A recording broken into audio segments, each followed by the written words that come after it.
710 ESPN Seattle presents Brock and Salk's Wrap-Up. Powered by the law offices of Heidi Hunt on 710 ESPN Seattle. I'm not a lawyer. I'm comedian Jubal Flagg, and I'm funny.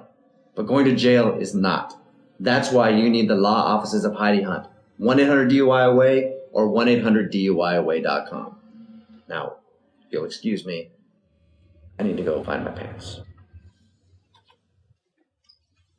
One of the pressing questions, I think, with the Seahawks going into this season, when you cut Matt Hasselbeck and Lofa Tatupu, you move on from two of your best leaders that have really been there entrenched for the last decade. And who is going to step up and fill that void? Herb Edwards joined the show today.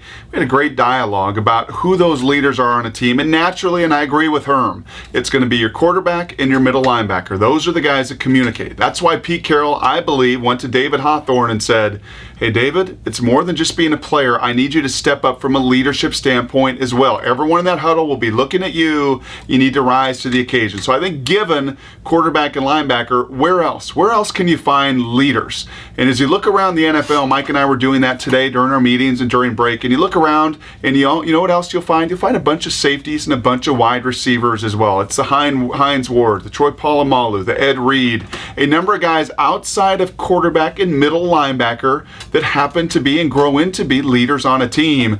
And when I look at the Seahawks too, and I especially look at the personality of Hawthorne and Tavares, both mild-mannered, both quiet guys, both much more humble, not really guys that are out there front and center in their careers. Who then can be some of those guys to fill that void for the Hawks? Well, I think Sidney Rice and Mike Williams as receivers both can do that. They got to be productive. They've got to be the best players on the field. They've got to be the workaholics. I think they have it in them. I think Robert Gallery at left guard, just like Steve Hutchinson in his own way, was a dominant personality. Be a dominant player. It gives you a chance to be a dominant personality, which then gives you a chance to help lead a football team. And I'll be keeping a close eye on Earl Thomas as well. Very young. I think people forget that. When he came into this league, he was a redshirt sophomore.